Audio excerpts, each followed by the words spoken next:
Hello everyone, this is English trainer Deepak Sharma. पिछले कुछ दिनों से हमारे यहाँ लगातार बारिश हो रही थी। आज जाकर आसमान खुला है और थोड़ी राहत मिली। वैसे तो मुझे बारिश का मौसम बहुत पसंद है, क्योंकि बारिश के मौसम में मिट्टी से आने वाली वो खुशबू और बारिश के मौसम में पकौड़े खाने का मज़ा ही कुछ और है। और गर्मा गर्म चाय मिल जाए तो फिर तो बात बन जाए। बारिश के मौसम में कई बार बहुत खुशी भी होती है, क्योंकि बारिश का होना हमारे लिए बहुत ज़रूरी भी है। लेकिन कई बार दुख भी होता है जब ऐसी खबरें सुनने को मिलती है कि कहीं बाढ़ आ गई, कुछ लोग बेघर हो गए और कुछ लोगों की जानें चली गई। जो भी हो, बारिश तो होती रहेगी। इस वीडियो में मैं आपको सिखाऊंगा बरसात से रिलेटेड कुछ इंग्लिश सेंटेंसेस। इस वीडियो को बिना स्किप किए अंत तक देखिएगा।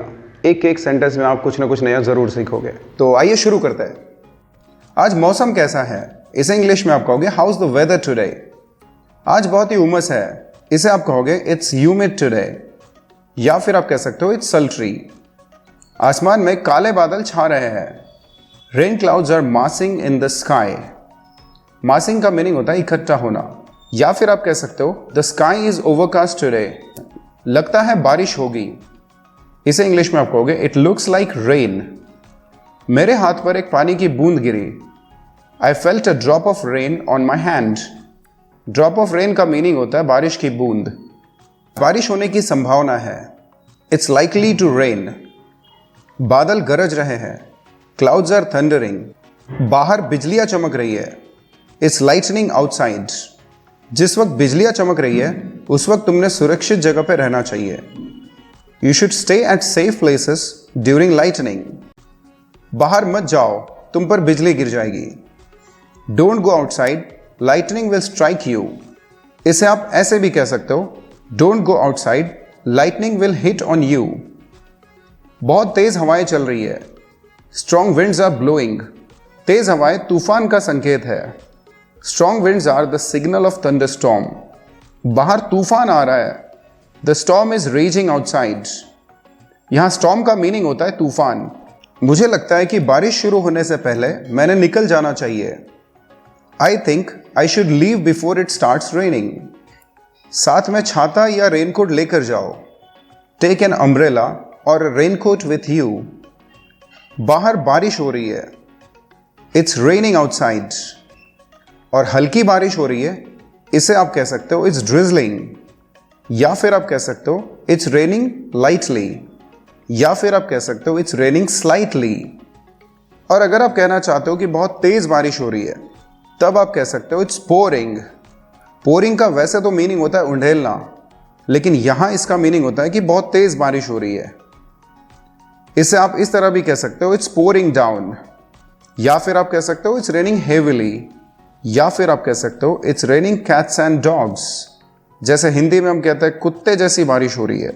और आप कह सकते हो इट्स रेनिंग फास्ट। या फिर आप ऐसे भी कह सकते हो इट्स बकेटिंग। अगर आप कहना चाहते हो कि पिछले 2 दिन से बिना रुके बारिश हो रही है, तो इसे कहने के भी 2-3 तरीके हैं। It's been raining non stop for 2 days। It's been raining solidly for 2 days। It's been raining continuously for 2 days। या फिर आप कह सकते हो it's been raining steadily for 2 days। यहां इट्स बीन का मतलब होता है इट हैज बीन। अगर आप कहना चाहते हो कि सारी रात बारिश हुई, तो इसे आप कह सकते हो इट रेन्ड ऑल नाइट। अगर आप कहना चाहते हो कि आधा दिन बारिश हुई, तो आप कह सकते हो it rained half the day. अगर आप कहना चाहते हो कि दिन भर से रुक रुक कर बारिश हो रही है, तो इसे आप कह सकते हो it's been raining on and off all day. So guys, अभी ये वीडियो खत्म नहीं हुई है। आशा करता हूँ कि आपको वीडियो पसंद आ रही है। अगर आपको ये वीडियो अच्छी लग रही है तो अपने दोस्तों के साथ अभी शेयर कीजिए और आगे की वीडियो देखते रहिए। अगर आप कहना चाहते हो कि ओले पड़ रहा है, तो इसे इंग्लिश में आप कह सकते हो इट्स हेलिंग। अगर आप कहना चाहते हो कि मैं बारिश में फंस गया, तो आप कह सकते हो I got caught in the rain. मैं बाइक चलाते हुए बारिश में भीग गया। इसे इंग्लिश में आप कहोगे I got soaking wet while riding the bike. मैं सिर से लेके पांव तक भीग चुका हूं। I am all drenched from head to to.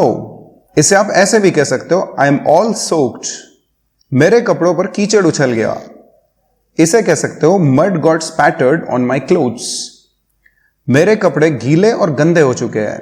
My clothes are wet and messy. रास्ते में बहुत डबके हैं। इसे इंग्लिश में आप कह सकते हो there are puddles everywhere on the road.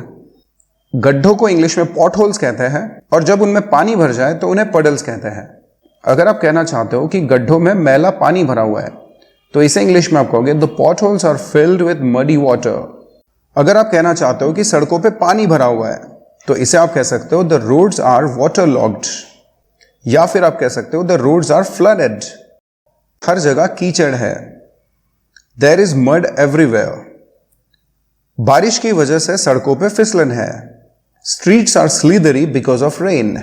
सड़कों पे पानी भरा होने की वजह से गड्ढे नजर नहीं आते। Due to waterlogging potholes can't be seen on the road. मुझे लगता है कि आपने बारिश रुकने तक इंतजार करना चाहिए। I think you should wait until the rain eases of.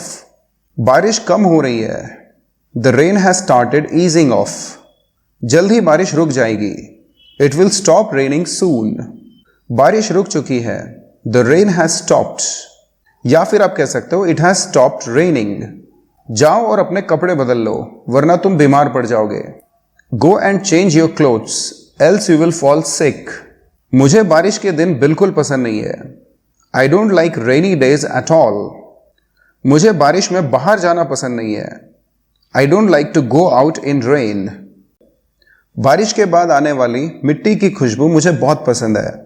इसे इंग्लिश में आप कहोगे I love the petrichor which comes from wet soil after rainfall. बहुत तेज बारिश की वजह से बाढ़ आ गई है। Heavy rainfall resulted in floods. कई लोगों ने अपनी जानें गंवा दी। Many people lost their lives. कई लोग बेघर हो गए। Many people became homeless. ज्यादा बारिश होने की वजह से किसानों को बहुत नुकसान हुआ।